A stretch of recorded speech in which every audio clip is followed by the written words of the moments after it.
And welcome to another Penny Black and Jill Foster PB&J card class. Today we'll be using this Penny Black set, Flowers and Wishes, and here's a look at the card that we'll be creating.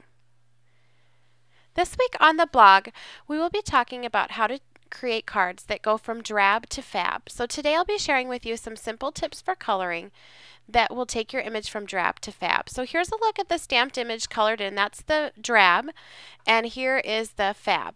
So we're going to start here with our clear set. So I'm just removing that image and I'll place that onto my acrylic block.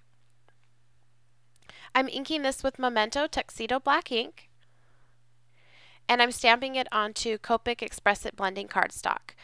I'll be using Copic markers to color, but this technique would work, these tips would work with any type of coloring medium. Colored pencils, Copic markers, whatever you like. So the first tip is to leave areas of white within your colored images. This really brings your images to life. So here's a look at the stamped image without any white left in the coloring. And here you can see that with just a bit of white left within the colored image.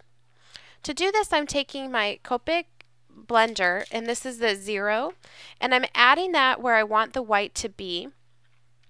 Now I'm taking my RV17 and feathering it into that blender that I've added on there.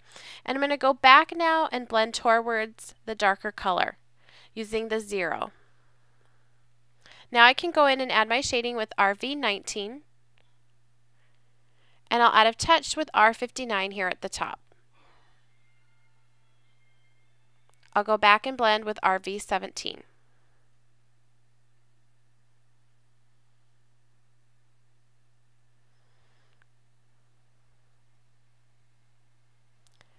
I'm going to follow the same process on this flower here. So I'm starting with the colorless blender 0, adding that at the bottom where I want the white to be. Then I'm going to feather RV17 down into that colorless blender that I've applied. I'll go back and feather up towards the RV17 with the colorless blender, making that transition from white to the darker color a little bit smoother. And now I add my shading in on the top as I normally would, whether I had white in the image or not. So that was RV19 and then R59 here. I'll go back and blend with RV19 and now RV17. And I'm just touching up a little bit more here with that colorless blender on both images. Now I'm going to do the same thing here up on the leaves. So the tips of the leaves I want to keep some white in the image, so I'm adding the colorless blender. Now I'm taking YG91 and feathering up into that area of colorless blender that I already added. I'm adding YG95.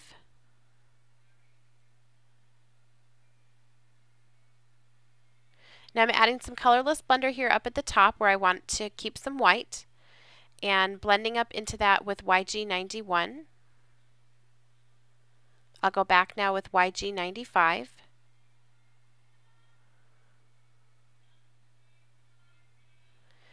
And then now YG99 for that darkest color.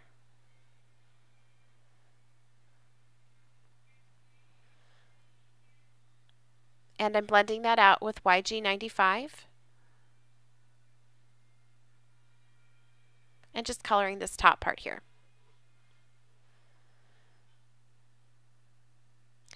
And you'll see me here on this other flower follow the exact same steps, leaving the white within the leaves as well.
coloring the leaves here, I'm not going to use the colorless blender because it's such a small image here, but I am still leaving the tips of those white.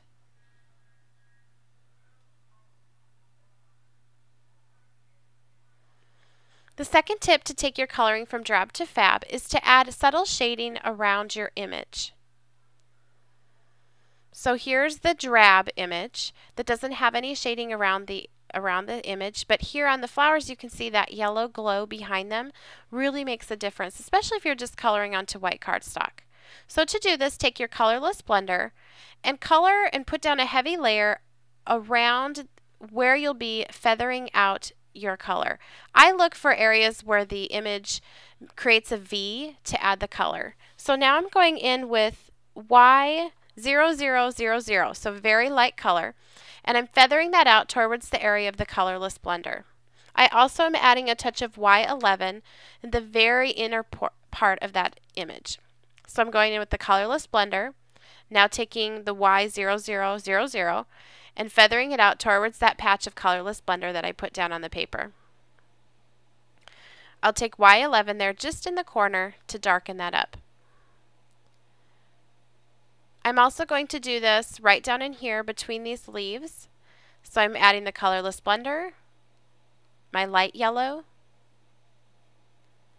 and a touch of that Y11 towards the bottom. This also creates a glow sort of radiating out from the center outwards behind that flower. Now right in here I'll do the same thing, just not as much to cover. Doing this also helps those areas of white that you left show up against that white background.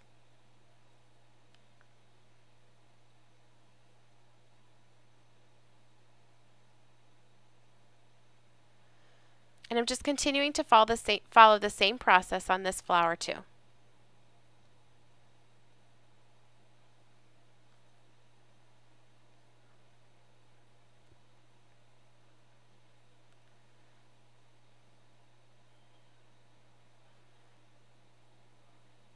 I'm also going to take that very light yellow and outline on this around the stem there.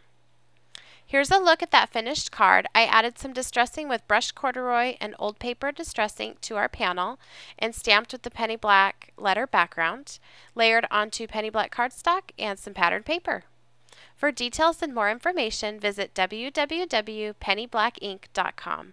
Thanks so much for watching.